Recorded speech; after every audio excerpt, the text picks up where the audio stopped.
Hello and welcome to the Socially Unacceptable Podcast. Today on May 5th, holy cow, I completely forgot what month it was. May 5th. That's okay.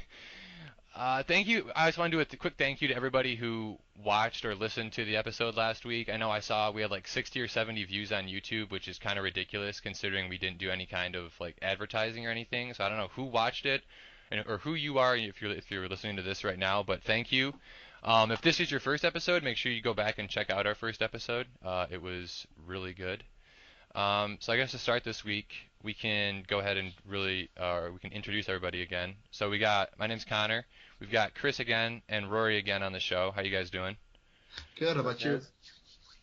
Hanging in there, hanging in there. And then new this week, we've got our other friend Tim. Tim, how are you? Hello, hello. I am well, Connor. So what has everybody been up to this week? I know last week we kind of talked about people were finishing up finals. What do you mean kind of getting done with finals? school. Okay, sorry. Some of us had not even begun finals yet. Are you just starting finals, Chris? No, I'm just ending them tomorrow. Like, this was our finals week, and I have a Friday final tomorrow, so. Fuck, I've been done for like 2 weeks. Holy shit. I'm finishing up tomorrow. So then wait, Roy, what have you been doing this week if you haven't taken finals? Oh, dude, just being a piece of shit in Ann Arbor for the past 2 weeks, honestly.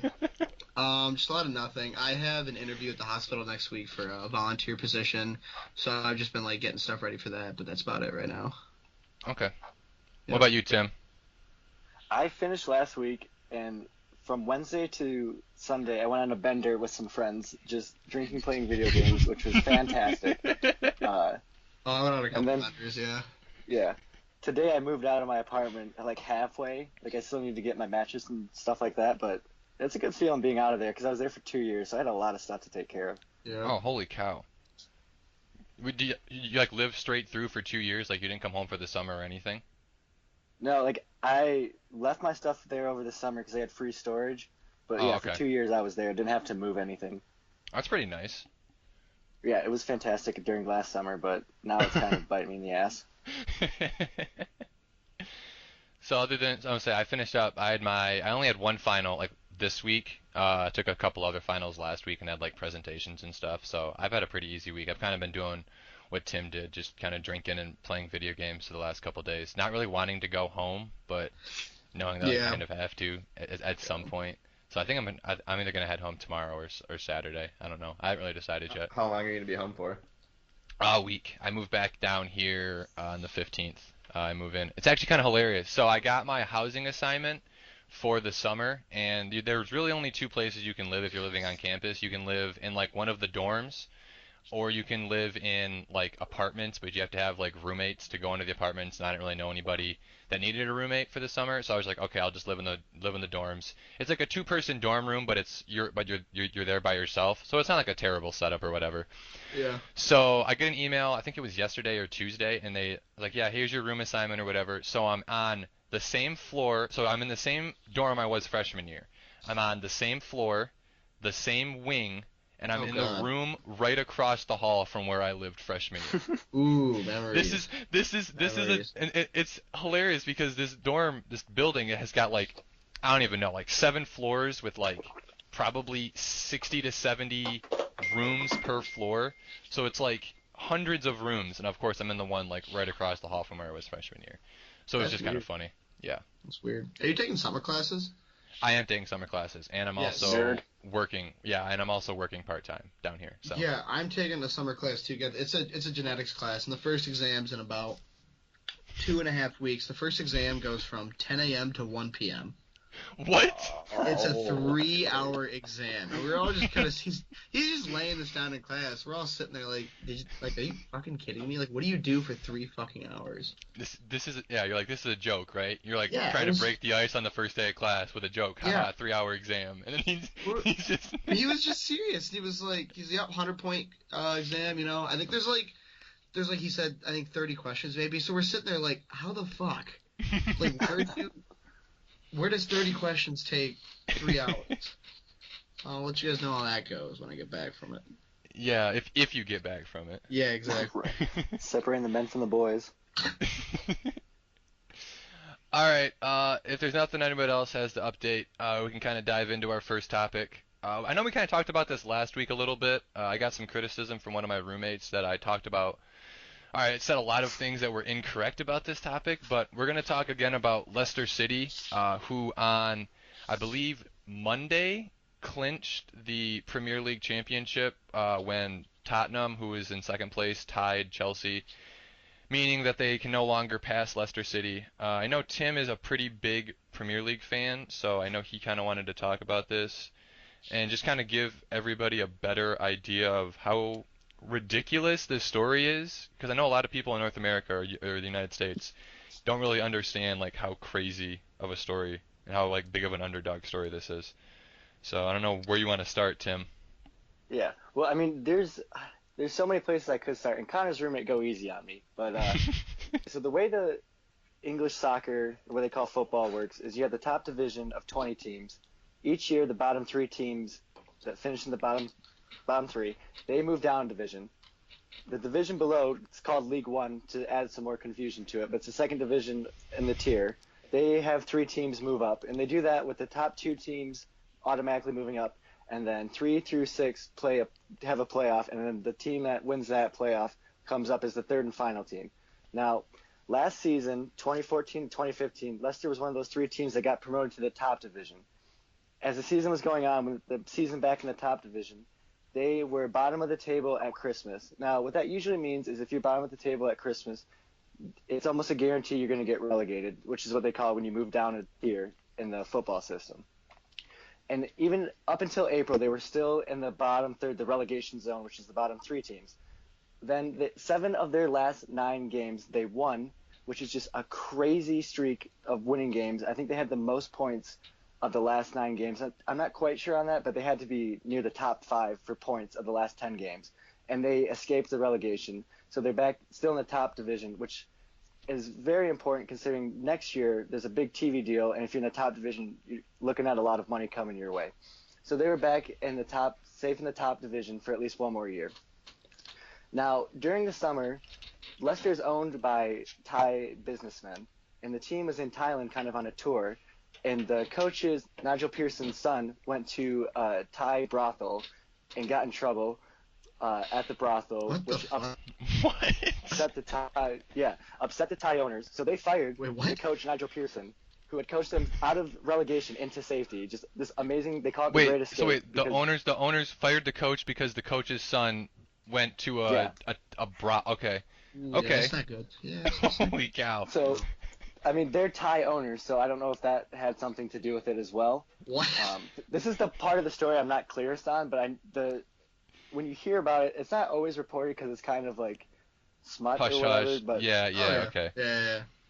But from what I understand, it was there's an incident at a brothel, and the coach's son was involved, so the coach got fired.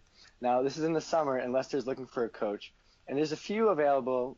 First one that comes to mind is Big Sam Allardyce, who got let go by West Ham, my team. So I have a little bit of a bias towards Big Sam, who would have been a capable coach. But they go with Nigel Pearson, the Italian, who had coached Chelsea, one of the big London clubs, up until 2004.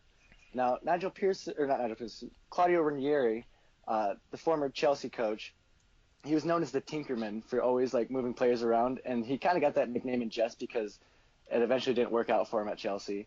And he hold on. was I love Okay. these English nicknames. These like Oh, big, yeah. say Big Sam, the Tinkerer. Like these Do we are. have anything like that in like American sports? I know we have Oh, nicknames, well, obviously. well, yeah, Nothing but like the nothing, but Tinkerer. yeah, no, nothing cool like the Tinkerer. Like that's just, Okay, so in travel soccer, like little league travel soccer, you know how there's like always like British coaches that come over and they're like the coaches of Sure, the Italian, sure, yeah, like, yeah, or yeah. coaches of like little leagues for like travel soccer. They always give nicknames to players. Okay. Like So there was- so it there is. was, like- It's like a British thing. it's got to be a British thing. It's 'cause totally British. I played on a team where there was a British coach, and we had like half pint. There was like all these different names like, given from the British coach. Okay, go. Okay, sorry, Tim. Okay, go ahead. Oh no, that's fine.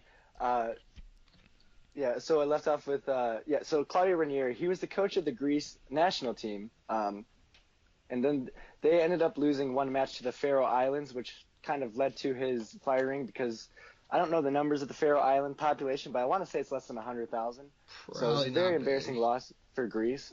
So he was out of a job there. Leicester end up hiring him, and it's kind of viewed as not the greatest hire. And he was the favorite coach to be let go first as the season started. Like, yeah, he's going to be the first coach to get fired because Leicester. I mean, yeah, they had a great run at the end of the last season, but they weren't expected to keep that up. Um, so the season starts, and Leicester. I think they won their first two games, drew their third game. I'm not going to go through all the games, but by Christmas they were top of the table, which is completely insane considering just a year before they were bottom of the table.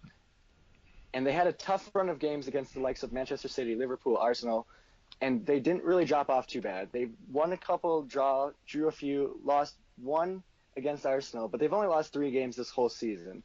So they've been at the top of the table. And the way that the English football works for the American audience is you get 3 points for a win and 1 point for a tie. And they can end games in ties. There's no overtime. It's 90 minutes of soccer. Whatever the score is, that's the result. They don't do penalty kicks or anything in the Premier League. So so they were at the top of the table by having won and getting all these points. And I lost my train of thought for a second.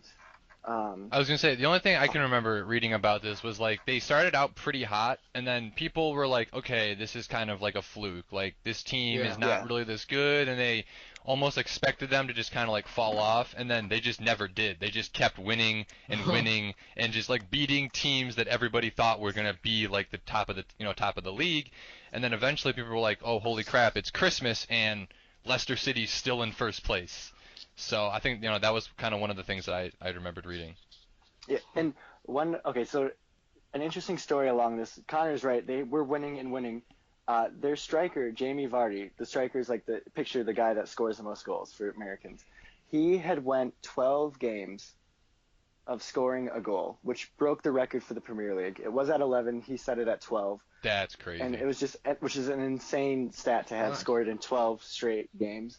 And this is along and the towards, I think it started around September, October into January. He had scored in 12 straight games. And the way the Premier League season works is there's 20 teams, so you play each team twice, which means 19 games, one home, one away against each team. So you play 38 total games. Now we're at the end of the season. They've played 36 games. And going into last week, the one team that was chasing him was Tottenham.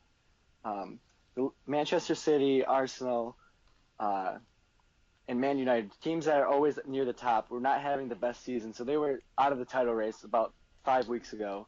It was always going to be between Leicester and Tottenham. It seemed like that starting in March. If Leicester were to hold on, they could win the league, but there's always Tottenham chasing, just always the same amount of points behind them. If Leicester would win, Tottenham would win. They might gain a few points here and there, but they were always within, like, I want to say 7 points of Leicester. So we get to last week. There's 3 games left. Leicester is up 7 points. So they need to get 3 points to guarantee the Premier League, and they were playing Manchester United, of all teams, at Manchester United. They ended up drawing Manchester United, which gave them an 8-point advantage, but Tottenham had still yet to play. Now, Tottenham was playing Chelsea, who you may remember was the team Claudio Ranieri coached, the coach of Leicester now. So in this game, Tottenham is playing Leicester. If Tottenham wins, they close the gap to 5 points with 2 games left, which means they can still catch Leicester for the Premier League. Anything but a win would mean Leicester wins the Premier League. So the game is going, and I didn't watch the entirety of it, but I know Tottenham was up 2-0, and in the 57th minute of the game, out of 90, Chelsea score, so they're back in it. And this was at Chelsea's home stadium, and the crowd was just chanting for their team to help Leicester win the league because they wanted Leicester to win the league. Any Well, other because year, aren't Chelsea and okay, Tottenham are pretty big fans or pretty big rivals, right? I right, feel they're like both London teams, so they're big rivals to begin with. So they don't want Tottenham to win. right, It's a right, combination of they don't want Tottenham to win, and Leicester's just the feel-good story of the year with them being 5,000 to 1 odds to win the league. right. And it's a very rough game. There was, I think, 11 yellow cards given out, which is insane Holy considering shit. Oh. no one was sent off, which means 11 different players got yellow cards because you need 2 yellow cards to get sent off. So there's a lot of fouling, and they're still reviewing players' actions during the game to see if there needs to be Holy further cow. fines. Yeah. But Chelsea end up scoring in the 83rd minute on one of the greatest goals you will probably see of the season. Just curled it upper 90 with less than 10 minutes left in the Upper game. 90. Tied it 2-2. Which means if that result stayed, Leicester would win the league because Tottenham would tie, meaning they were still 7 points Right. behind Leicester with only 2 games to go. They couldn't have caught them, and that ended up being the final. So the Cinderella story is true.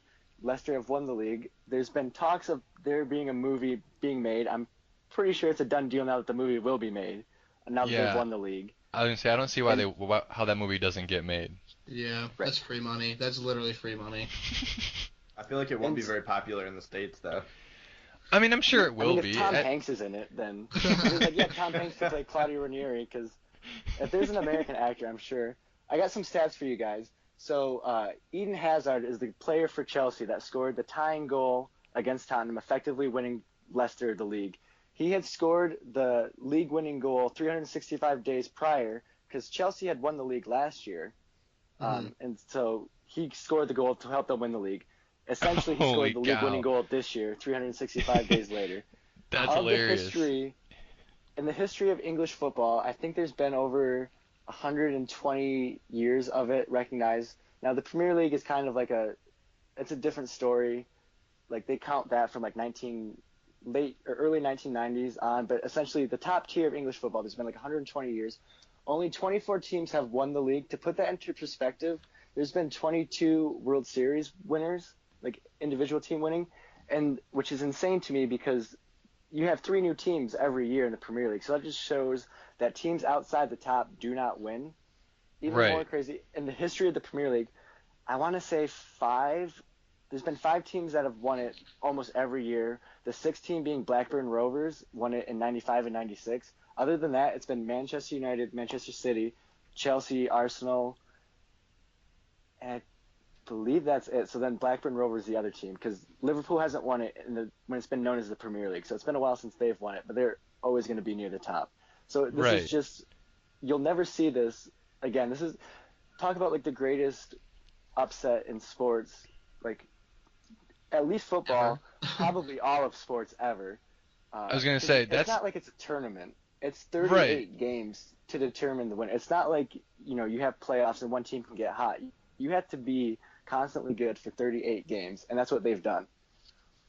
Well, I think and I was kind of talking with I'm a pretty big hockey fan, and I've got my roommate Matt, who is a pretty big soccer fan, and we were talking about, Leicester City versus the 1980 Miracle on Ice game, right? And I think, and I was, well, there was a bunch of college kids playing against, the greatest hockey team ever, and he said, yeah, I get that, but at the same time, that was one game that was, if they, the great Herbs Brooks speech, if we play them 10 times, we might lose 9. They probably would have lost 9. And that's Right. what I think is so crazy about this Leicester City story is that they had to win or be good, not even good, be great for 38 games over the span of, I don't even know, 6-7 months. It just blows my mind that this team came out of nowhere. Like Tim was saying, the Premier League is pretty top heavy. You've got 4 or 5 of 4 or 5 teams that are the best teams every year. They have the most money, they have the best players, and so they're just always, at the top of the league. And then literally out of nowhere, this team comes who were almost relegated last year, and they're like, no, here we go. Now we're gonna win the league. I just think it's crazy. And of the 5,000 to 1 odds, 47 people placed bets on that. But if a lot of them cashed out when they could, because I think Right. they were offering, pretty good money back in January and February, and even up to March before, people were like, okay, because everyone every week they're gonna drop off, but they just kept winning. And the big thing here though is that they didn't lose. They've only lost 3 games. I don't know how many they've drawn and won, but they've only lost 3 games the whole year, which is just That's how That's you win a crazy. championship. That's absolutely Okay. crazy. So speaking of placing bets on teams to either win or lose, my family knows someone who, back when the Lions went 0-16 in their football season, Oh God. Okay. he was in Vegas the week before the season started, and so he placed, I think it was $100 bet that the Lions would go 0-16. No, he didn't. Which is insane. Oh my god. Do you know how How much much he did he made? make? Yeah, how much did he make? I'd Oh say at god. least Did 6 Chris drop figures. out of the call? Did Chris drop out of the call Oh, right as come on. Fine, we're pulling for you, Chris. All right. Well, I guess we'll have to wait. We'll have to $10 wait million. for the Alright, end. that'll Yeah. be the answer we go with. $10 million. I think at All least right. 6 Thanks. figures. Thanks, Chris. Wow. I know Tim Tune had in just kind next of week for the answer. Yeah, exactly. I know Tim had kind of thrown out the 5,000 to 1 odds for Leicester City. To kind of put that into perspective for people that don't really follow soccer or know all that much about betting. So the Cleveland Browns, who finished last in the NFL last season, they're like the worst team, never win anything. They have 200 to 1 odds to win the Super Bowl this year. And Leicester had 5,000 to 1 Holy odds to win the Premier League this year. Like, that is absurd how crazy that is. Yeah. I know there were like a bunch of tweets going around, and it was like I think I said this on the last episode, and it was like 5,000 to 1 odds is the same as like Christmas being the hottest day of the year. Like, Yeah. it just kind of I can't even like put There's it into better words odds that how we- crazy this is. There's like they've been since it's actually happened. They've been looking at like past odds. Like Obama was 1,000 to 1 to join like the British cricket team, and like finding like alien life landing next year is like 700 to 1 or something. What? Less than 5,000 to 1. Yeah, it's insane what some of these things are. They know something we don't. They know something we don't. Like Elvis to be found alive is 500 to 1. Yeah, I was looking at this article. I don't know. It's like a BuzzFeed kind of thing. Like 11 things that were officially more likely to happen than Leicester City's winning. 1,000 to 1 odds on Hugh Hefner admitting that he's a virgin. What? I think this is the really weird one. Apparently, the odds are only 500 to 1 that Simon Cowell will be the United Kingdom's next prime minister. Who? And then let me see. There's 500 to 1 odds that. Did I don't you know say how Simon? Did you say Simon Cowell?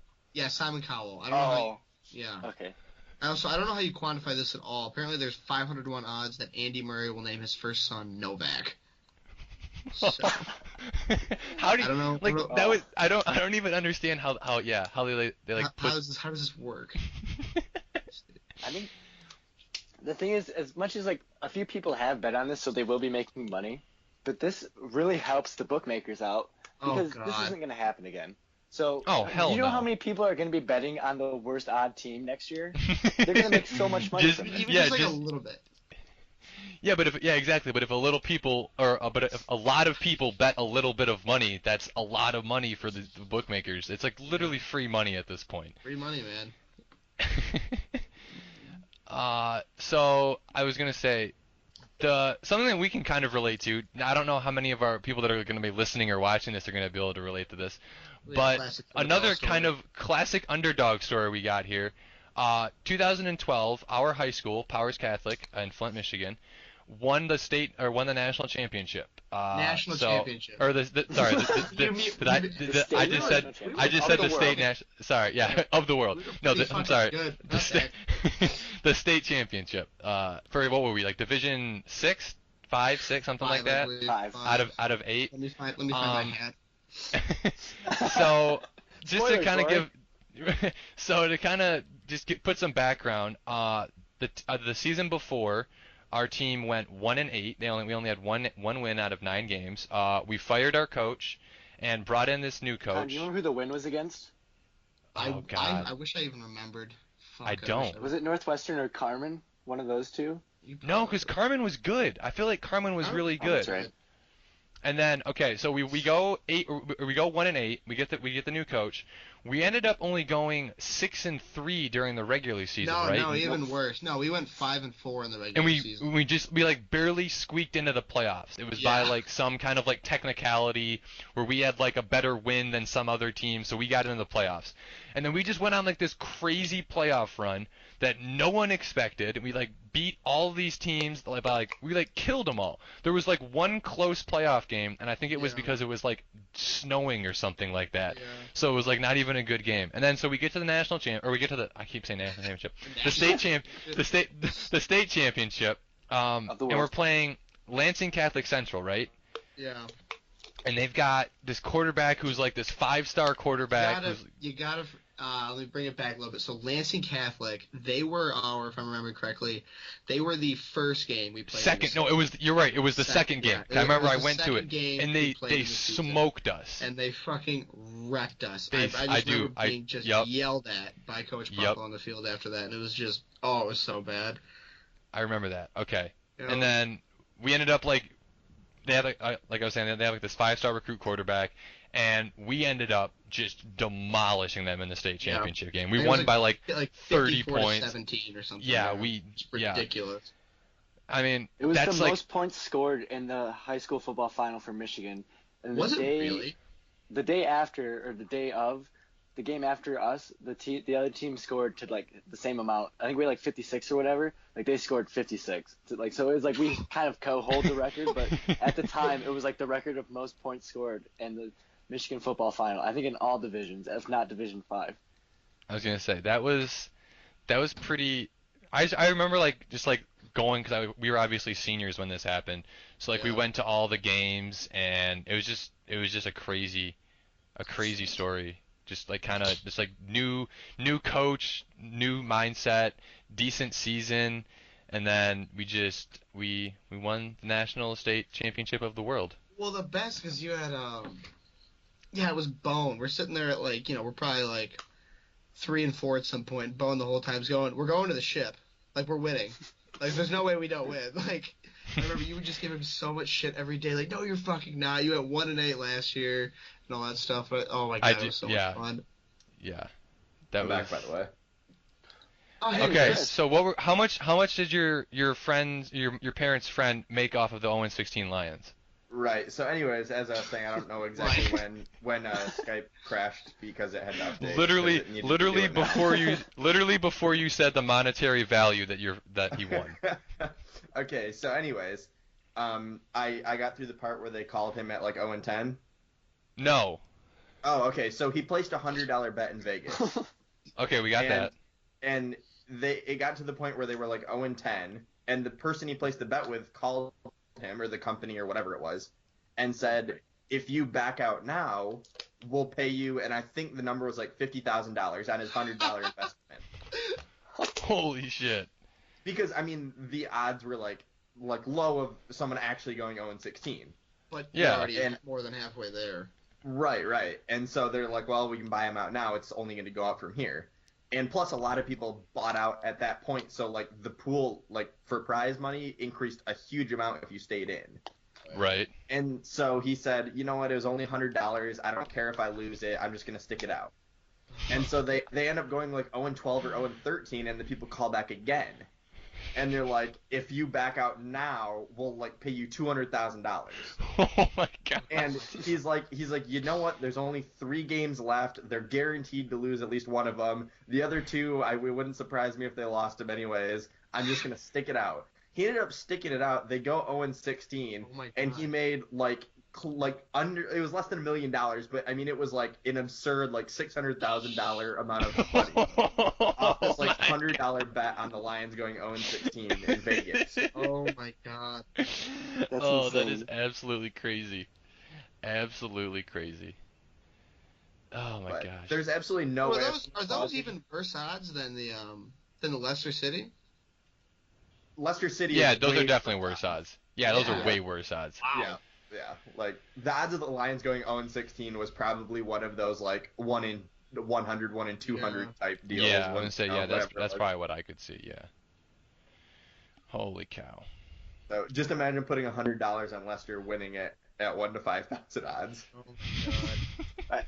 If we can just very briefly before I forget to mention this, I mentioned Jamie Vardy, how he scored 12 games in a row. Well, Yeah. he's 29 years old. About 8 years ago, he was in the 8th tier of English football, making $43 a week. and now he was able to, he was a good enough player where he got caught onto like a League 3 team or like the 4th tier, and then finally Okay. Leicester signed him, I think in 2010 when they were even a championship side, and so Leicester was actually in the 3rd tier like 5 years ago, I think in 2008, 2009, and then they moved to the championship and been back and forth between the 2nd and top division, like for Okay. the last 5 years. So like very recently they were in the 3rd tier. So imagine like if we're doing a baseball analogy, imagine like a AA team making it to the majors and then winning the World Series. Like this is similar, maybe not quite AA, but like at least a AAA team I winning mean, the World Series. yeah, like it's just any way you look at it, it's just absolutely ridiculous. Like this team of like pretty much players that nobody else really thought would do anything or hadn't even like didn't even know existed, right? They're like this bottom of the league team, and then they just like I said earlier, they come out of nowhere and are like, here Yeah. we go, this is our league And now. their other goal scorer, Riyad Mahrez, who won the Player of the Year for some like journal in the UK. It's a big award, Player of the Year. He was Mhm. actually playing in the 2nd division of France football a few years ago before Leicester signed him. And it's just, I don't know how their payroll. I think don't quote me on this, but somewhere between like 60 and 80 million in comparison. Manchester City, like the richest team now in the league, their payroll is like 500 million. They paid for Holy midfielder Kevin De cow. Bruyne. Kevin De Bruyne, one of their midfielders, they paid like 80 million for him just for this year. Like so more than So Leicester's roster combined. I was they gonna have in say, one so player. one player on Man City makes as much as the entire team that just won Right. the league. That's crazy. That's absolutely crazy. Ah, jeez. All right. If we want to kind of transition a little Sure. bit, we can kind of move into our next topic. So I think on Monday of this week, it was announced that the Space Jam 2, which was kind of been like rumored, for the last couple months, last year or so, which was going to be made with LeBron James, they announced that they found a director. So it's pretty much all been confirmed that this is going to be a movie. So I just kind of started thinking, oh, it's cool, Space Jam, they're remaking Space Jam with LeBron James, Space Jam, the original with Michael Jordan, was a pretty iconic film in the 90s, Michael Jordan was in this movie. It was, while he wasn't really playing basketball. So I just kind of started thinking, what other like movies from our childhood, so this would be like late 90s, early 2000s kind of movies, would be like cool to see, I don't know, remade or I don't know, like I guess just any kind of like what movies did you guys watch when you were kids that Be- kind of stood out to you? Before we go into that, I just want to bring up the fact that I think the original Space Jam was such a 90s film. Like, it could only have worked in the 90s. Just the aesthetic itself is just pure 90s, honestly. It is. It Really- absolutely yeah. is. And so I think that Space Jam 2 will do well in the box office for the sole reason that Space Jam 1 is such an iconic film, and LeBron James is in it, who's like one of the most well-known names in the United States, if Do not you the think world. do you think Right. But it's I think yeah, the it's movie catchy, will okay. absolutely be terrible. Yeah. I mean, when you really think about it, was Space Jam that good of a movie? Like No, as a absolutely movie? not. No, it No, was but no, it of could've course worked not. in the 90s. That's Like, true. it's like, That's no true. movies in Nostalgia the thing. 90s were that great because it was just the 90s feel to them. But now that we're in 2016, I think it's going to be a terrible movie. But I was sitting there thinking, anyway. I was like, seriously, like LeBron James, like he's just kind of an asshole sometimes. I was like, is he seriously going to be in like this children's movie? And I was thinking about, I don't know how much you guys have heard, but like Michael Jordan isn't like a huge asshole. Right. Like, there's a what rapper? Some just shitty rapper. I think it's like Chameleonaire, like some no name. He's got like it's like a 3 or 4 minute YouTube video, but it's his Michael Jordan story, and it's just this thing where it's like, I think he just asked Michael Jordan for his autograph, or not even for an autograph. He was just talking to him. Michael Jordan was just like, "Why the fuck are you talking to me?" And it wasn't like it wasn't like he just found him on the street or when he was trying to live his life. They were like they were both invited to like a charity event. And he was just trying to talk to Michael Jordan. He was just having none of it. Yeah, I've heard that about Michael Jordan too. He Yeah. was like kind of short and didn't really like interacting with fans all that much. Yeah. So, yeah, I don't know. I mean, he was good in the movie. He was all right, Not that the Yeah. movie was great or anything, but he wasn't like an asshole in the movie or whatever. So I don't know. I think LeBron will be all right. Like Chris was saying, I don't expect it to be like this crazy good movie that's gonna like be a 90 on Rotten Tomatoes or whatever. But I think it'll be all Yeah. right. And I It's I just gonna think it's be kind of a it'll be purely nostalgia based. Like that's the only yeah, reason they're yeah. making it. Well, I mean, yeah, but that's like half the reason you make a remake, right? Is you Right, want the yeah, people right, who yeah. saw it when, saw the original to come and see the remake and, judge it and say, "Oh, because honestly, once somebody comes and watches the movie, even if they hated it, they still paid the money to watch the movie. Right, So Yeah. at that's why I'm that saying point, it'll do well in the box office. It just won't be a good movie in my opinion. okay, I can see that. I would 'Cause probably agree with that too. it's like you said, it's a pretty safe move just to cash in on the nostalgia. Oh yeah, I absolutely. can't because it's just like you really don't see, in my opinion, too many like unique movies. Like, Oh hell I mean, no. we're going. So I mean, true. like we're going on what, like the sixth or seventh, maybe even more, like sixth or seventh year of just straight like 2 or 3 Marvel movies a year released. Oh And well, so because it's well, just why would just you why these. would you do anything different? Why would Yeah, you why do would you do anything anything different when you new just or cash in on these revolutionary? Yeah, franchises? Yeah. exactly, exactly. Well, the problem is, like you guys have said, it's either do a superhero movie that makes hundreds of millions of dollars, or the indie movies that like only get released in a third of the theaters that are like Yeah. maybe decent movies. Like the movies that win Os there's no like middle ground movie like Space Jam or just I can't like Tommy Boy or something like that Yeah. where you can just go watch and enjoy it. Not that Tommy Boy's the best movie; it's a comedy, it's hilarious. But like if you look at like Spotlight, the movie that won Best Picture this year, like that, we need more movies like that that are just I like was gonna say drama I and like thought Spotlight was that was awesome. it was like a middle budget movie or like Birdman. Like I mean, Keaton's been crushing it lately, and I'm looking forward to that Ray Kroc movie that he's gonna do. But you know, just those middle level movies, like there's not really a demand for them, but I think they're like that's what we want. We just don't pay for it because we go Yeah. watch the superhero Yeah. movies. Right. So the one movie that this question reminded me exactly of that's already been remade is the Vacation movie from the National Oh God. Lampoon's Vacation Oh Oh movies. yeah. jeez. Wasn't that just terrible? Wait, did you see the remake, So Chris? yes, With I Jason did not think Sudeikis? the Wait, no, was it Jason Sudeikis? No, it Who was was it?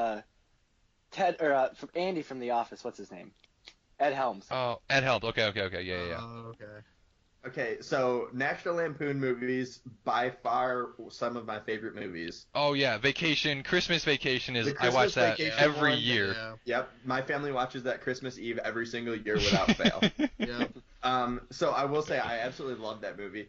And then when they announced the remake, of course, solely because of the nostalgia purposes, I was excited for it. And then I watched it, and as long as you weren't going into it with the expectation that it was going to surpass or be as good as the originals, which I've come to realize that no matter what it is, whether it's a video game, a movie, a TV show, nothing will be as good as you remember the original. Right. Yeah. It wasn't that bad. I like thoroughly laughed a good amount at it. It's funny that you say not that bad because so kind of to go along with what you're saying. So I grew up. I had older cousins who were huge Teenage Mutant Ninja Turtle nerds. Like they had all of the toys. So naturally, like the '90s movies. I don't know if you guys remember the '90s Ninja Turtle movies with like the costumes or whatever. There were 3 of them. I grew up on those. I watched those all the time, and so I was, pretty big into Ninja Turtles. And then I think it was this past summer, maybe 2 summers ago, they announced this new Ninja Turtles series, right? And it's got Megan Fox as April O'Neil, and they've got these new look turtles or whatever. So I was like pretty excited to go see this movie, and I went into it, and my brother, my younger brother Ben and I went to see it at the midnight premiere because it was like it was the summer. I was like, why not? So we went to see it at the midnight premiere, and I went into it, and I like sat down, and I was like, okay, Connor, this is not gonna be as good as the originals. Like you just gotta accept that going in. It's gonna be, you just gotta enjoy it. Just enjoy it for what it is, and that's exactly what I did. I went in, and I honest to God loved it. I thought it was hilarious. It was goofy. And it wasn't like it didn't try to be a super serious movie. It didn't try to like, break any walls or whatever. It was like, you know what? We're a Ninja Turtles movie. This is what we are.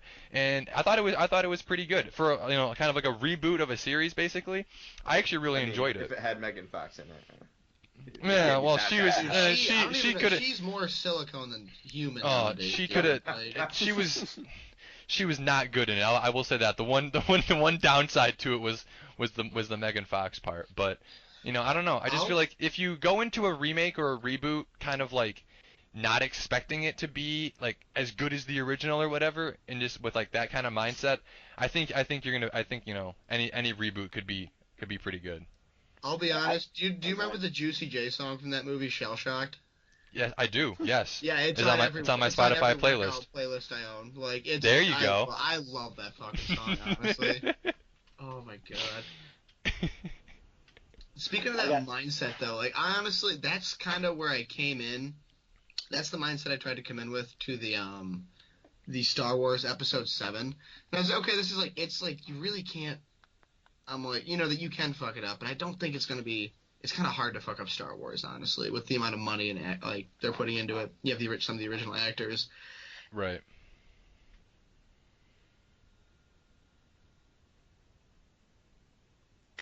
But the plot from Episode 7 was pretty much carbon copied the plot from Episode 4. Like the Right. exact same thing. And so it was like, you kind of come in like, okay, I have these great memories of like the originals, and you're kind of watching it, and you're like, wait, this is the original. I'm not asking you to do anything revolutionary, but just something new besides going, oh, it's not a Death Star, it's a Death Moon. It's a Star Killer base. Like, yeah, I think that's a very so I'm fair trying to think of, let criticism me see. of it. Yeah. Well, if you look at the Avengers movies, I think for me, and I always get shit for this, but I think Avengers and Guardians of the Galaxy is pretty much the same movie because of the ending, where it's just like you have like the mythical Infinity Stone and then like the Tesseract in the Avengers and the Infinity Stones, and then they have like the battle in the big like Metropolis, like in the Avengers it's in New York, and then Guardians of the Galaxy is on the one like city planet, and it's just alien like. planet, yeah. And you got a ragtag group of people that like they're not working together at first, and then eventually they all come together, and like one of them sacrifices himself, Iron Man in Avengers, and then whatever his name is in Guardians of the Galaxy. It's just like Chris Pratt. Chris yeah. Pratt.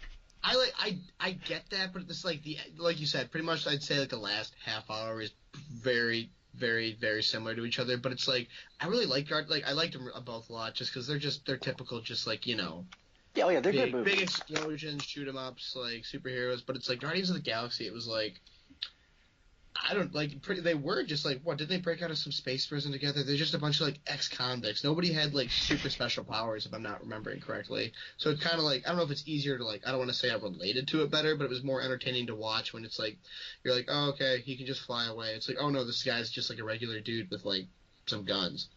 Yeah. If I can go back to the remakes, I have one in mind. And I don't know if this would work necessarily, but it's the 90s movies. If we remade Flubber, but instead of Robin Williams, obviously can't remake it, but Steve Carell, I think that might be. I think they're doing very well. That would get a lot of people to go to the movies. That would be really good.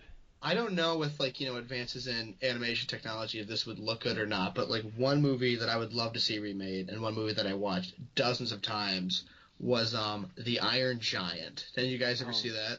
Yes. Oh my the Iron god, Giant. that was one of the I can't even watch it anymore because every time I do, I like tear up and it's just so emotional. Your eyes start watering for some reason. It's really weird. Like I would love to see that. Oh man, remade. those would both be awesome remakes. The Iron Giant, and it's just like I don't want a remake of this, but it's like, did any of you guys ever watch Balto? I feel like I probably God did. Damn it! It was Maybe. fucking awesome. It was like a dog in like Alaska, right? Yeah, Wasn't that like there's this dog okay? in Alaska, and he had to deliver like medicine to this town, and shit just hits the fan. It's just a great, just one of the others like quintessential, just like '90s animated movies. So I feel like that's like. Oh, sorry. Go ahead, Tim. Land Before Time was my movie. Yes, like that series. absolutely. Oh, dude, that bit the franchise. Okay, but the problem, I was gonna say the problem is you I'm can't looking at, even like, 8 of remake. them right now. You can't even remake those because they're still fucking making them. They're still making new ones. So how are you supposed to remake a series that they're? Really? Oh, I'm sure. I'm sure if you look, I'm sure Land Before Time came out within the last 3 years. I almost guarantee it. Well, no, because they had to redo the voice actors because the voice actor that did Ducky passed away. Oh yeah. pretty tragically. But if you stop at the Big Freeze, everything before that remake. If you stop at the Big The Big Freeze. Yeah, no, I absolutely grew up on those movies also. I think I still have all of them at my house. If they're on VHS, they're dead. They're not even worth anything anymore. They're on VHS. Oh yeah, no, those aren't even movies. I went back to watch like an old VHS movie, and you get like halfway through it, and just like the screen just like crackles away because the actual like tape, like the physical tape that's inside of the cassette, just like deteriorates eventually. So if you have anything of value on VHS, you need to like convert it to DVDs. If you didn't know, The Land Before Time has its own wiki. Of course it yeah. does. Like not like a Wikipedia page, like like a wiki, like a dedicated. Wait, like, there's a Land Before Time wiki. Wiki, yeah, like you know what I mean? Oh my Though? Like, God. for, like, Yeah. yeah. Like this is what the hell? This is some Holy autism shit. right here. Holy shit, man! All right, I gotta get off of this. I was gonna say you can't go too far down the rabbit hole; you'll never come No, back. dude. Oh.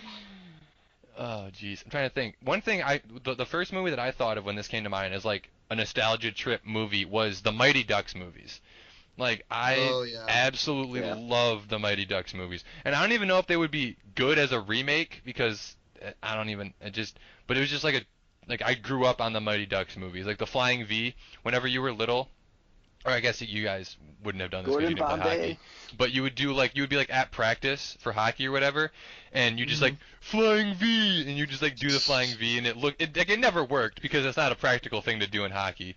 But I don't know if this has happened to you guys or not. But so if you like now, if I go back and watch the Mighty Ducks, I have like the nostalgia trip, but at the same time, I'm like, this is like one of the worst movies I've ever seen. Oh, Yeah, the acting's not good. Like the actual them playing hockey is atrocious.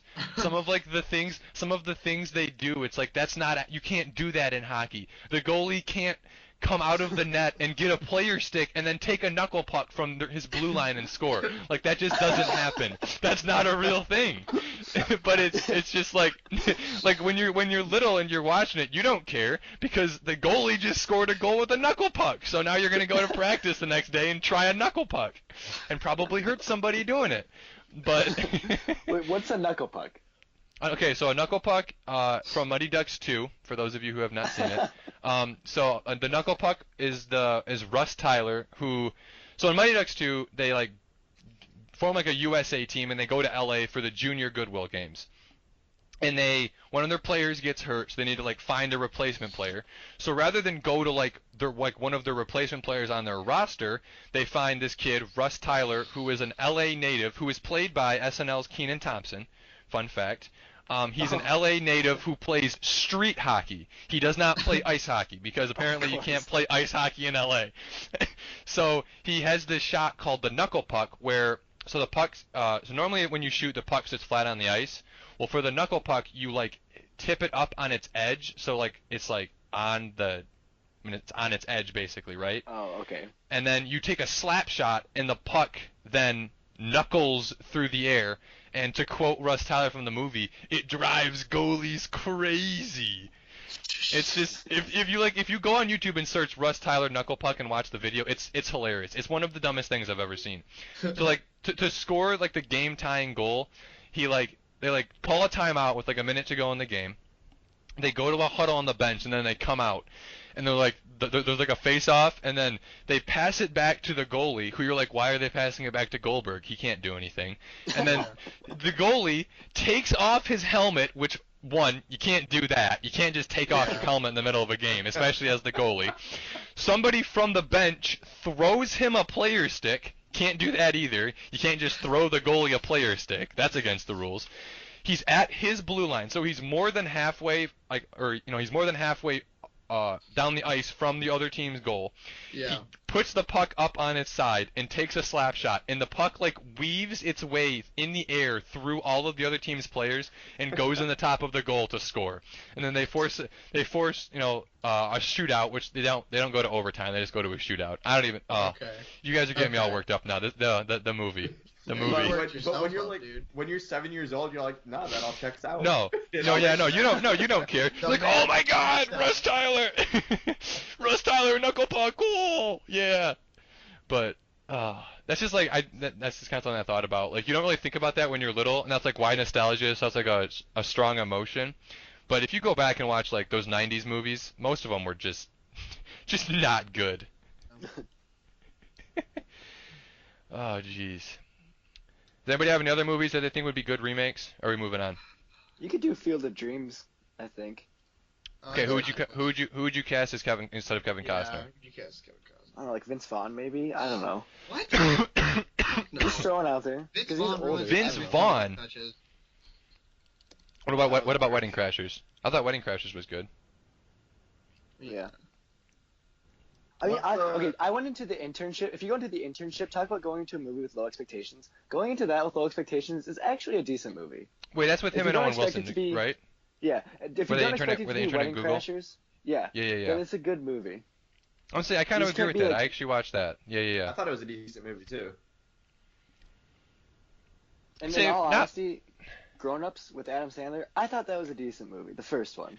Honestly, yeah. It's like I was going in about to with, say like- the first one was pretty funny. The second one was just like, all right, what are we doing here, Adam? Come on. Where did you want a vacation this year? Is that why you're doing this? Oh, jeez. All right. I guess we can move on to our next topic then, if nobody has anything else. So, some news came out Tuesday and Wednesday concerning the Republican nomination for presidency.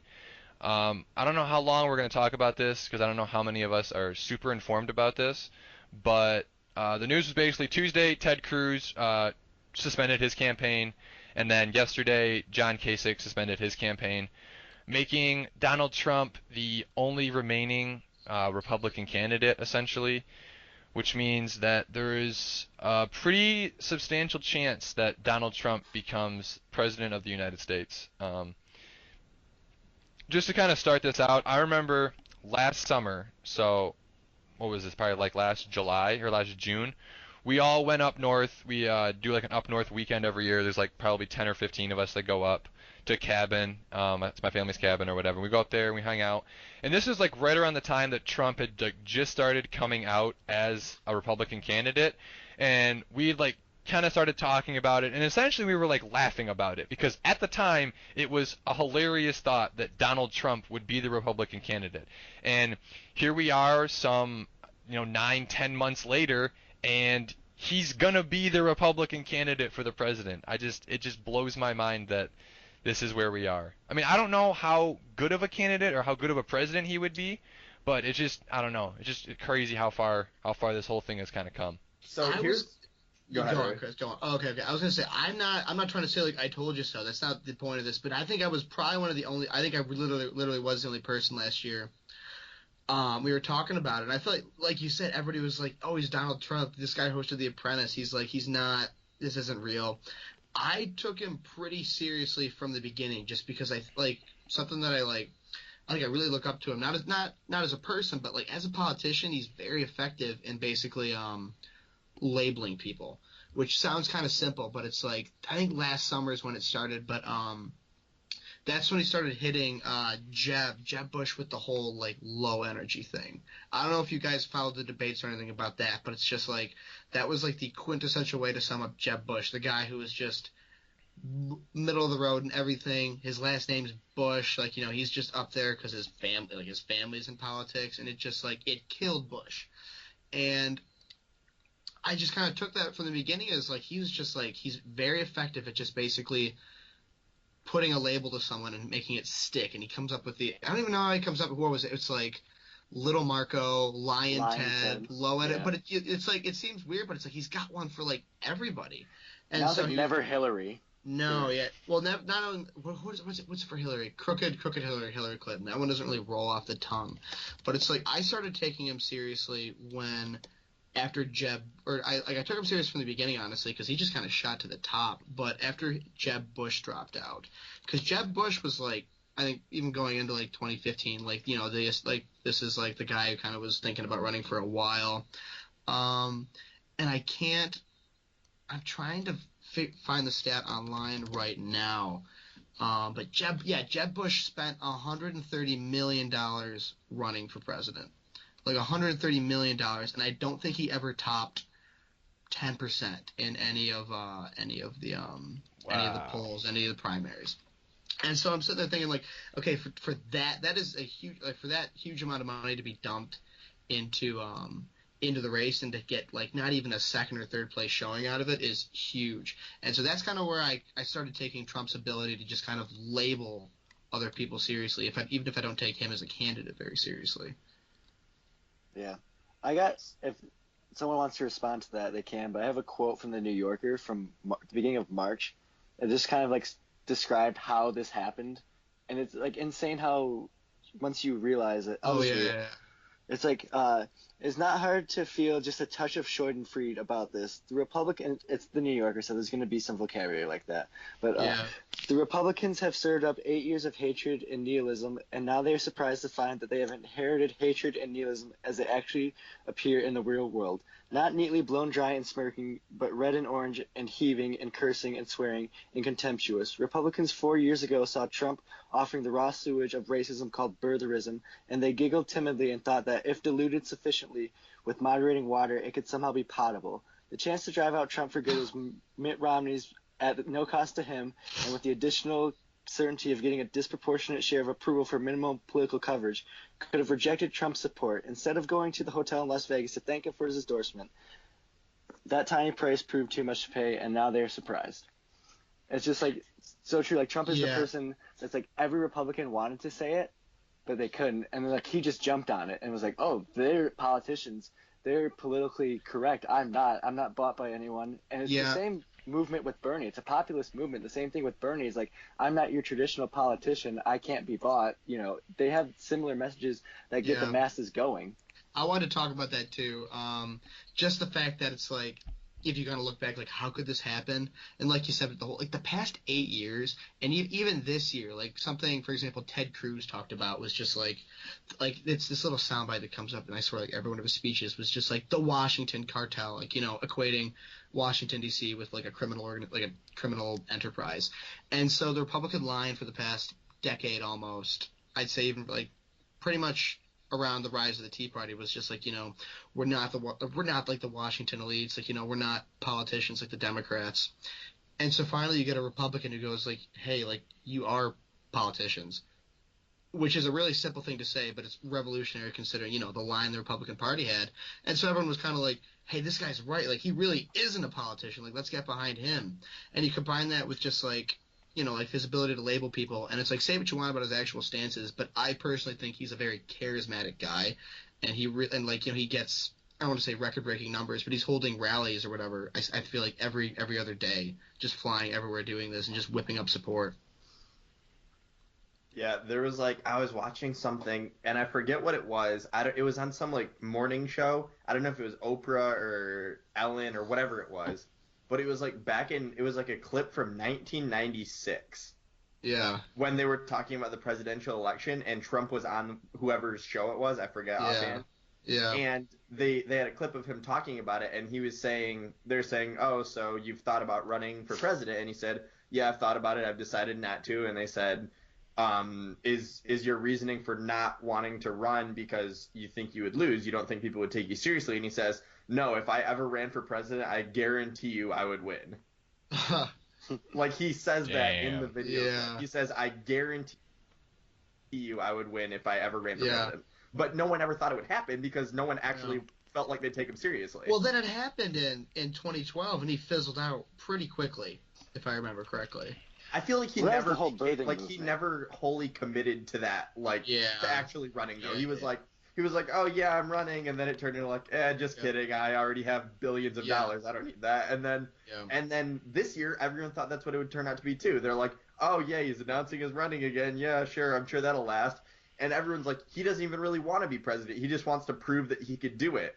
And I feel like there's still people that think that. I feel like that's such a stupid line of thought. Like, if you're gotten to the level that he's at in, like, you know, professional life or political, you're not doing it just to prove you're going to do it. Like, you're doing it to do it.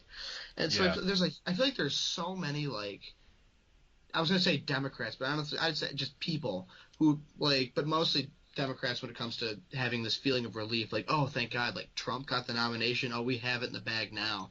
And it's like I feel like you saw it with the Republicans over the past year, not taking him seriously and all, and now he's Yeah, winning it. I feel like exactly. the whole like just brushing him off has backfired for the people who did it for the past year, and just because the Democrats brush him off, I think that's going to backfire for them. Mostly because if Hillary Clinton is the nominee, like she does against Bernie right now, she does incredibly well with like women and minority groups. And one group that she doesn't do well with is actually not well, but Bernie does better than her, I believe, is whites actually.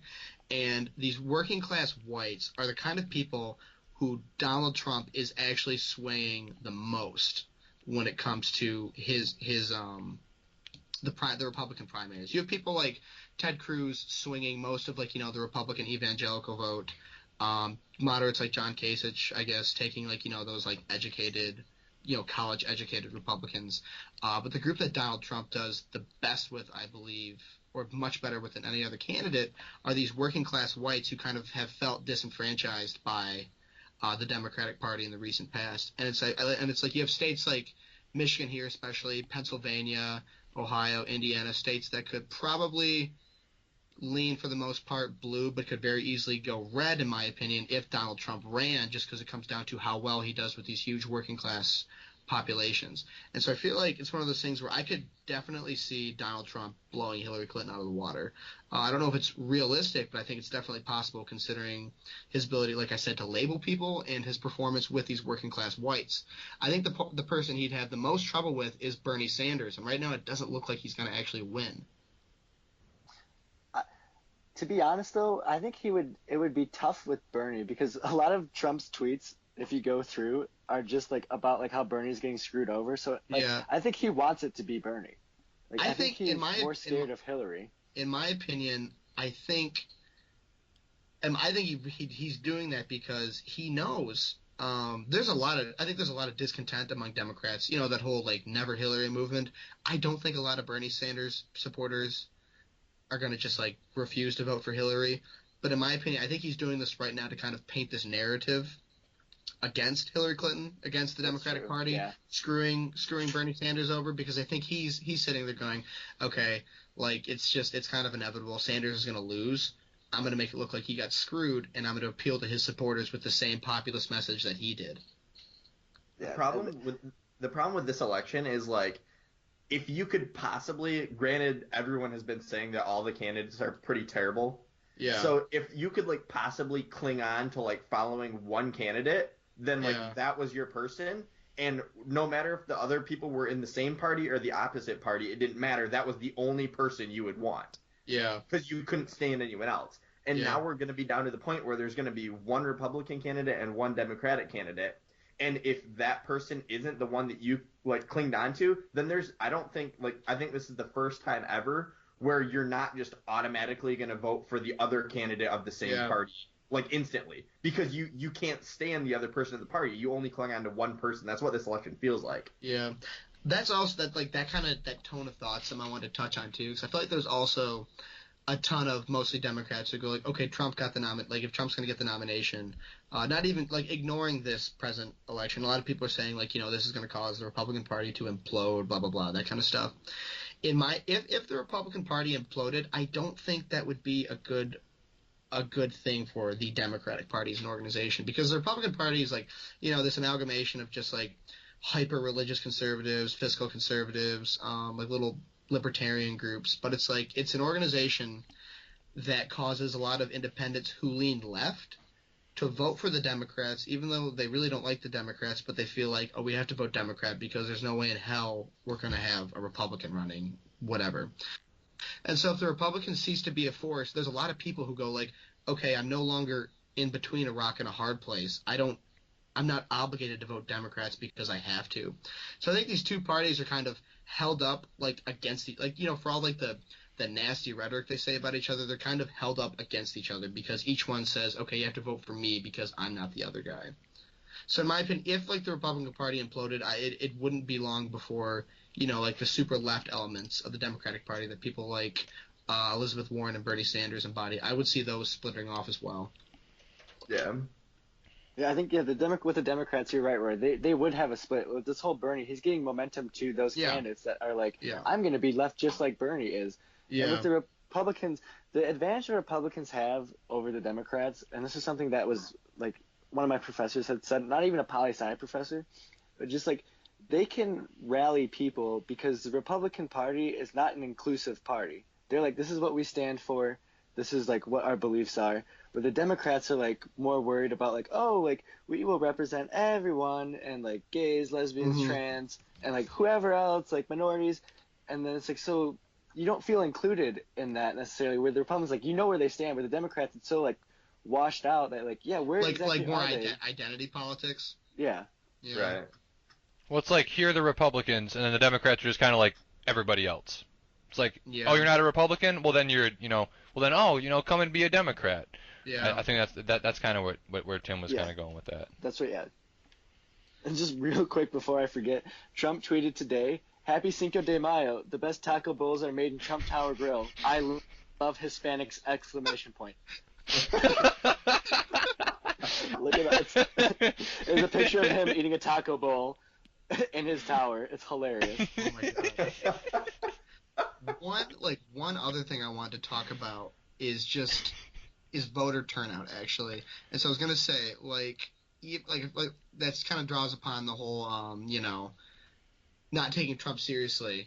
In Indiana, so I don't know off the top of my head if Indiana's like a Republican or a red state or a blue state. I thought it was kind of one of those that could go either way. So in Indiana, between Bernie Sanders and Hillary Clinton, there were 628,000 votes cast.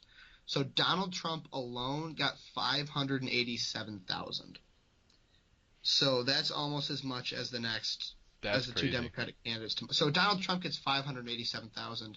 Cruz gets 404,000, and then Kasich gets 82,000. So I wish I knew it off the top of my head, but I think I read an article somewhere like in every state so far, you're getting more Republicans to turn out to vote than Democrats.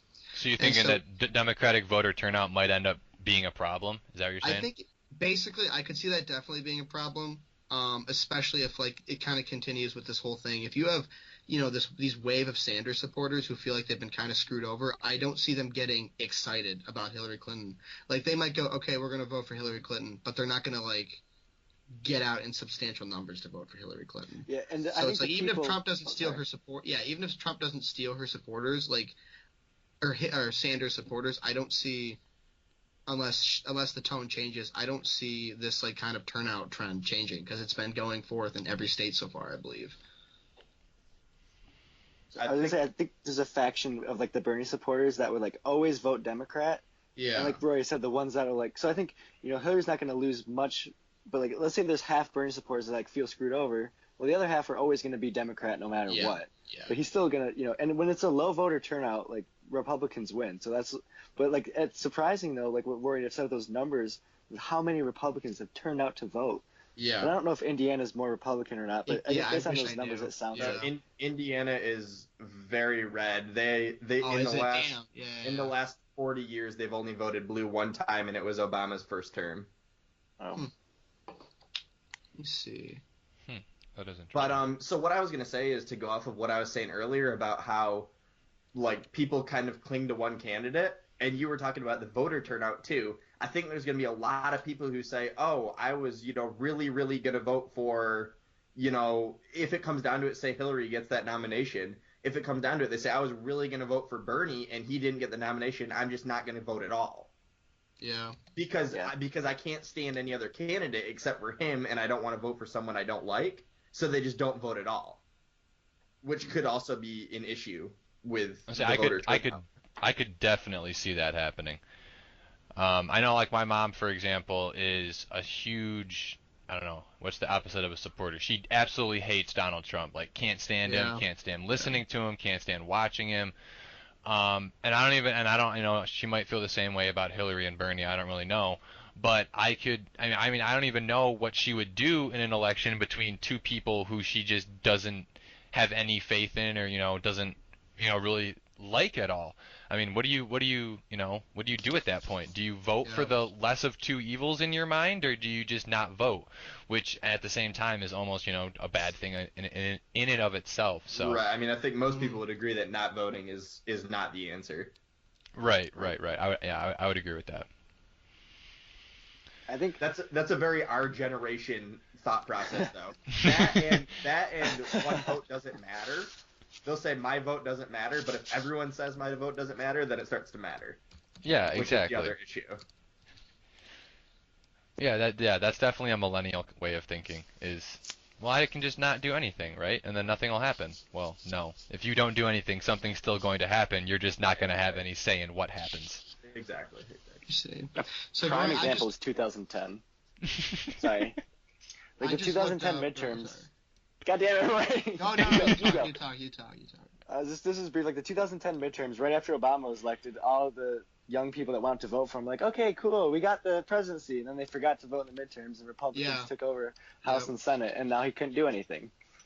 That's the Yeah. attitude, like right there, that just is so toxic.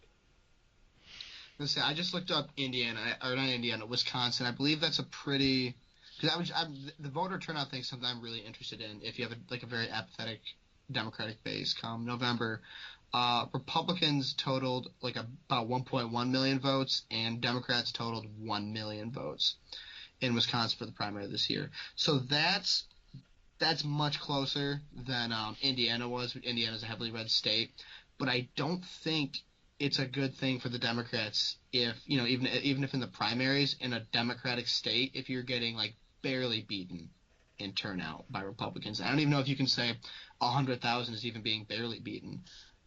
So here's the thing about like states like Indiana too. So in the last 40 years, they've only gone blue one time, Yeah. but the votes have been close. Oh, Like, okay. like it's like they went red in 1996, but it was like 45% to 43% with Gotcha. there's some missing obviously for people Yeah. who voted something else.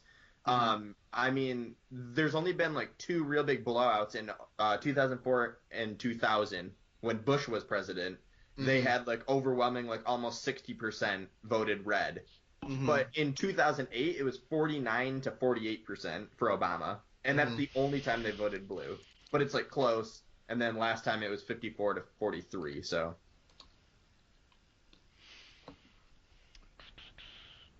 there is a potential for a swing, I guess, but primarily red. Oh wow! I think I just looked up the 2008 election. McCain got fucking wrecked. Holy shit! Wow! Wow!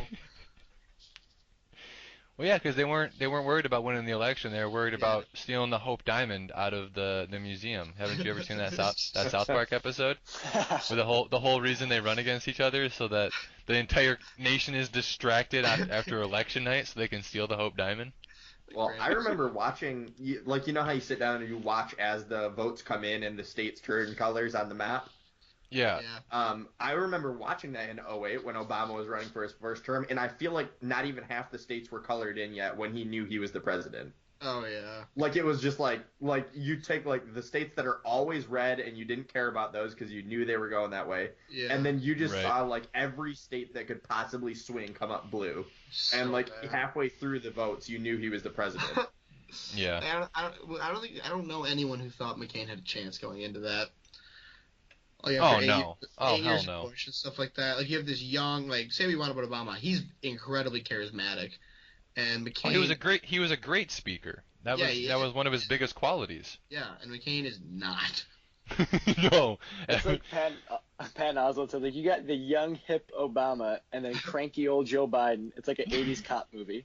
Oh yeah, I love Joe Biden to death. That I think Joe Biden would have, if he would have ran, he would have killed it this year in terms of the election. And There's he no could've- way Joe Biden would run. No, he So- wouldn't have. He had actually a lot of family problems, if I remember. Like his son Bo passed away, and just a bunch of other shit. But it's like everyone likes Joe Biden, like everyone. And here's the thing. So everyone says like, oh, like Donald Trump says all this stupid stuff, but people like him because he said it. Joe Biden would fit right in with Donald Oh, Trump at that oh time. my God. When he It's had America's favorite game show. Who can say dumber shit in Yeah, that's in a absolutely national would turn Like, I election? think- people would love it. Biden was speaking to like this I think it was like a historically black college, or maybe it's NAACP, and he had this quote. I'm gonna look it up. I swear to God, he was talking about the Republicans, and he said they want to put y'all back in chains. Oh my Wait a God! second, wait a second. He's like, no, don't worry. My president's black. Hey, Don't worry Uncle about Joe, it. you can't say that, Uncle Joe. Like, that's not okay. Like, Oh that's man. exactly what he fucking said. I love how we start talking about Ted Cruz and John Kasich, and then we get to Uncle Joe. That's just Uncle Joe, man. It happens. all right. I guess we guys want to save some of the politics for another time if we want to Yeah, move we on can- to. Move out of Yeah. it. Okay. All right.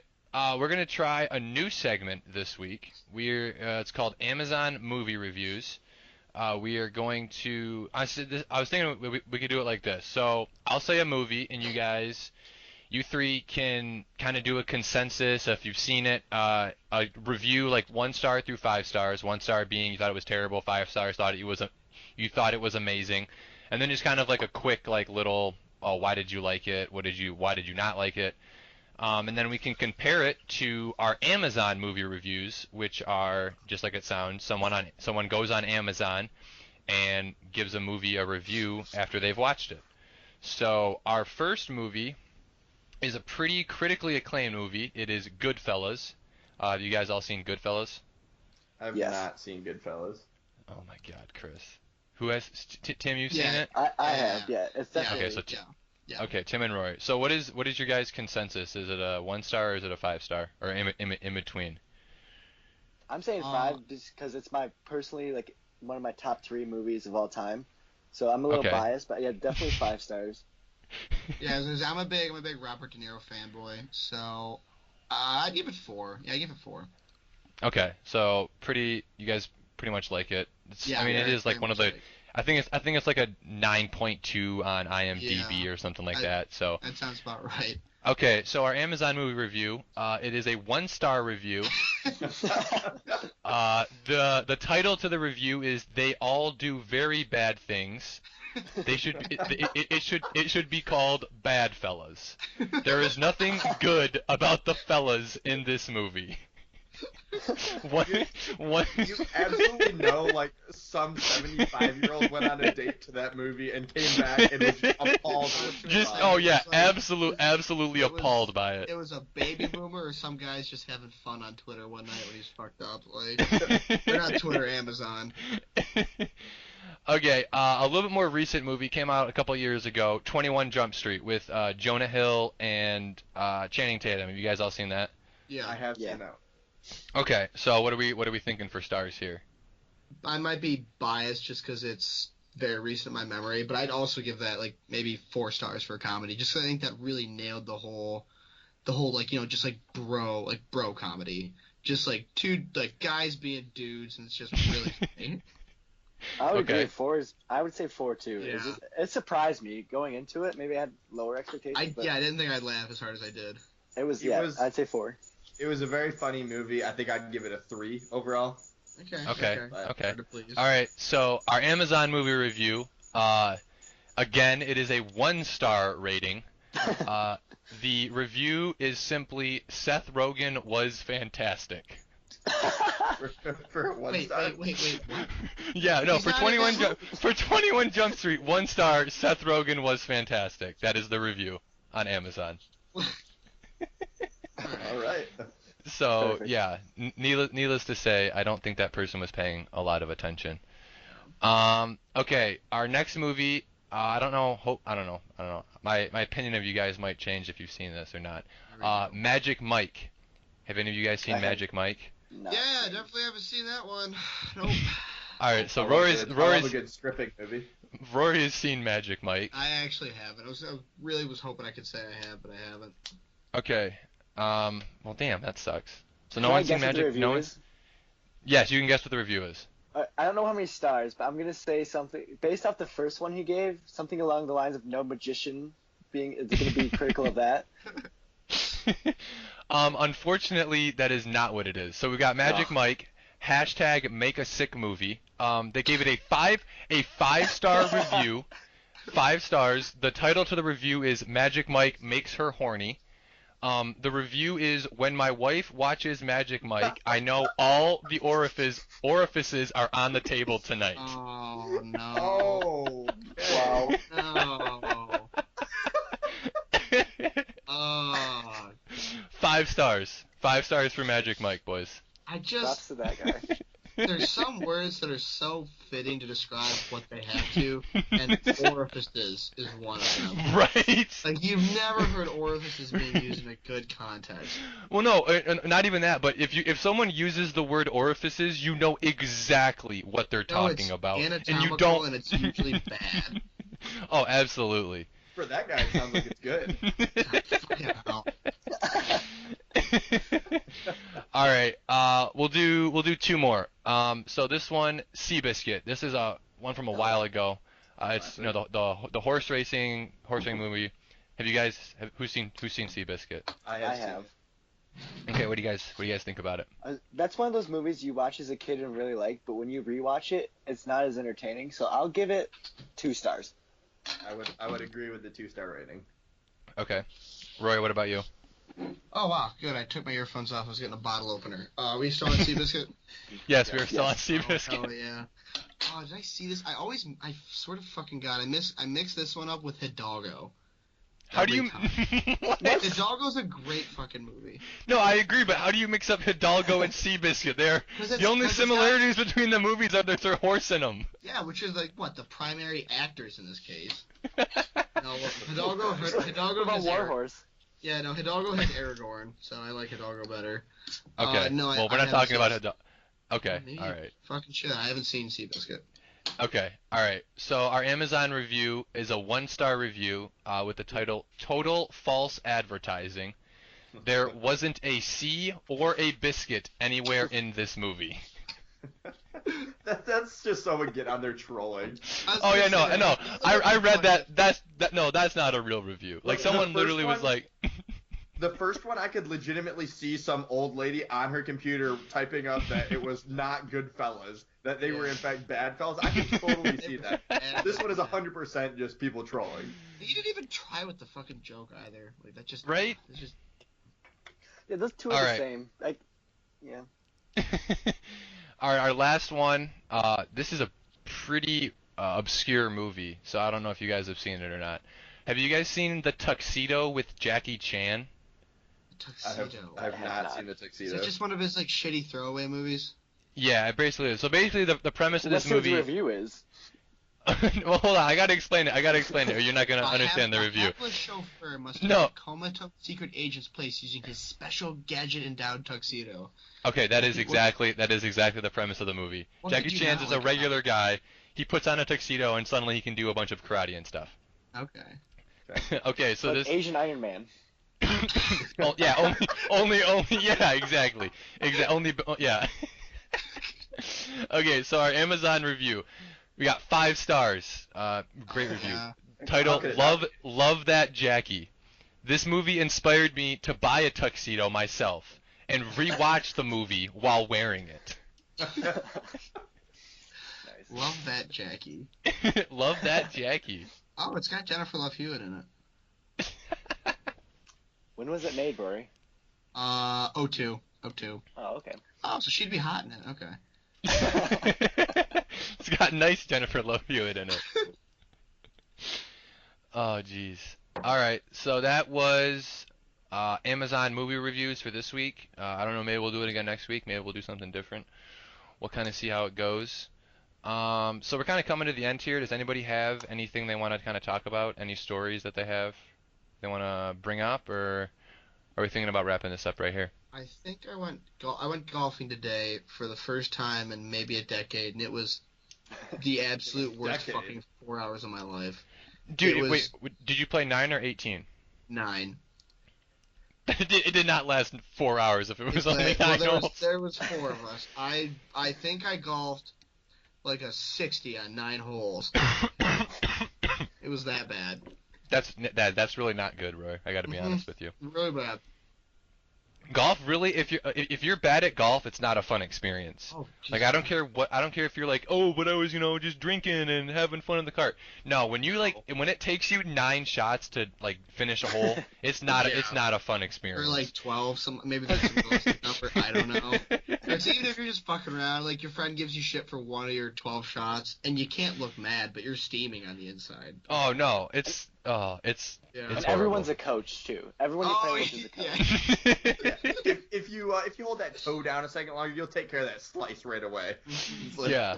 You got to keep your head down, man. You're pulling your head, and that's why you're pulling the ball. It's like, It's like, hey, thank your you. left leg's a little out of place. Yeah, I broke it freshman year playing football. It's a little longer than my right leg now, so it has to be there. But it's perfect if your ball lands in the bunker on the upslope. Like you're good then.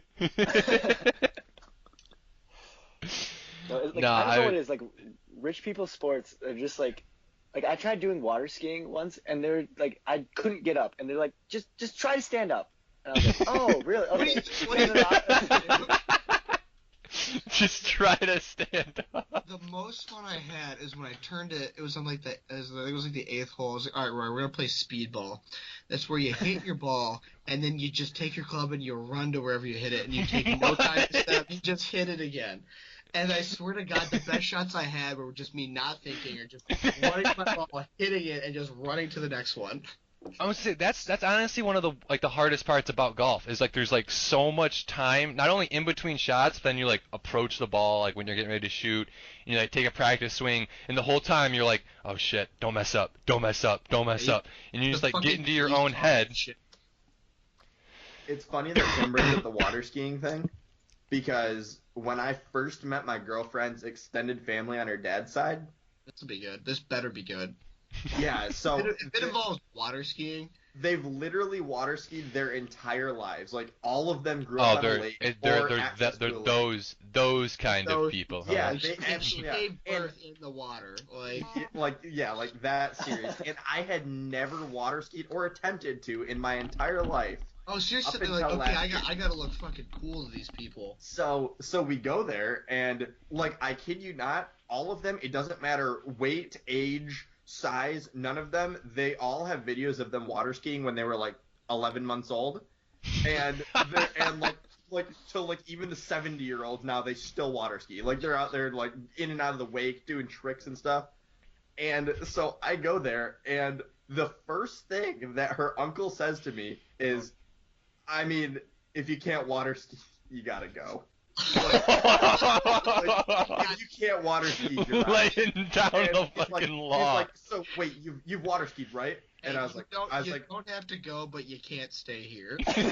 so he's like, by the way, you have water skied, right? I was like, no. Yeah. Oh, Not this- either. And so I get in the water, and they literally told me the same thing as you, Tim. They're like, no, it's easy. You just when we start going, just stand up. Just stand up. It's like, oh, that seems pretty easy. What do I do once I get up? And they're like, oh, don't worry about that. It'll come natural. I And hate so, that kind of criticism. and so When they just literally- brush off your concerns, like, you'll be fine. literally the first time they turn on the boat, like pick it up, go. I get up on my first try, like no problem whatsoever. And I'm up, and they just literally just do laps around the lake. And so I'm up. I'm like, oh, that really wasn't that hard. I got up. I'm good to go. And then you slowly realize that the line doesn't always stay tight.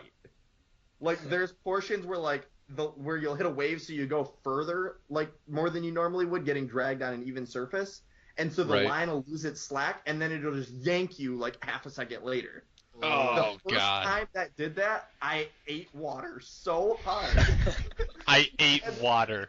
that they just turn around. They're like, "Are you okay?" I was like, Is that yeah, wait? I'm Hold on. fine." Time out. Before we go any further, that's not a saying, is it? Eating water. No, That it's that true. absolutely It is. cannot be a saying. Well, It is not. it's I mean, funny you say imagine- because I heard when a phrase described someone who could drink a lot was just like, this kid literally eats beer, and I fucking loved it. I was like, that's it, man. Like, that's how I'm gonna describe it now. This kid could just eat beer.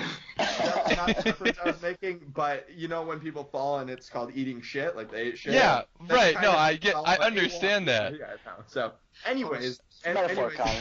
it ended up that I finally learned actually how to water ski correctly, so I wasn't kicked out of the family party, The fucking Well, clan, dude. congratulations. which was in Wisconsin, so it would have been a long hike back. Oh, jeez. Yeah. Just Oh, to jeez. interject, really minor story, but the phrase "eating shit." I had a German class this semester, and one of the girls in the class, she was from the UK, so she talked like this, and I don't know if "eating shit" is not a phrase over there, but she had like just heard it, and she spent the entire, like, I swear to God, the whole class we're supposed to be talking. It's a German film class, supposed to be talking about this film. And the whole time she was just, I ate shit this past weekend. I totally just ate shit. It was every other word she said. It was just Every time, we could be talking to, but yeah, I ate shit this week. I was fucking slopped and I just ate shit. That's I hilarious. fucking love foreign. I got a foreign student story. So, like, at Grand Valley, there's a lot of Australian swimmers, like, on the swim team. And this one guy, and, like, the ladies just go crazy. Like, where I work, they come in as customers at, like, the campus dining hall, and I'll ask them, like, you guys are supposed to be, like, drowning in pussy. And the one guy's like, yeah. He's like, it's not good, because I got a girlfriend back home, but, like, I've been raped, like, 3 times. And my mate, he's had sex with, like, 20 women. Like, I was sitting out one time eating, and there's one of them out there, and he's at this table. These 3 girls are just fawning over everything he's saying, and I swear to God, he goes, "Oi, Shaylas, when we men get bored," he goes, "when we men get bored, we rub our nipples. Do you ladies rub your nipples?" And they were all just like, no, laughing it off, and I'm like, "Are you serious? You can't just say that." The accent. You can, It's ridiculous. yeah, I was gonna say, if you say if you have an Australian accent, you can legitimately say any words that come into your head, You and know, like, the worst that'll happen if someone's like, no, but like they'll just laugh it off because you're saying it with an Australian accent. the word "cunt" over there is not. It's any other thrown word. around like the word "and." Yeah. What? Yeah, what's your right fucking cunt away? I'm like, Australian and British, they both say that word like they're native kids. Like they use it in every sentence. cunt Seriously? face. Yes, it's like one of the most common words. Oh my god, that's hilarious. Oh, All right, this has gone on way longer than I thought this was going to. Yeah. We're like at like an hour and 40 almost. are we? Does anybody have anything they want to say to end this off? Nope. No, I think we covered everything. I would say we covered a pretty good amount of Yeah. stuff this week. Thank you to everybody that listened. Thank you to you guys for being on again this week. Make sure to follow us on Twitter at SU, or what is it? I don't even know what our Twitter account Donald is. J. Trump. I don't even know what our Real quick. The Real funniest tweet I saw was like, "Dear Donald, if you're such a good negotiator, how come your Twitter handle isn't Donald Trump?" It's because his is actually the real Donald Trump. Oh! Oh yeah, you're right. Yeah. Oh shit. All right, but yeah, thank you for listening. Make sure you follow us. All the Twitter stuff should be on the YouTube video, so you're looking at it right now. And we will see everybody next week. Thanks. Yep.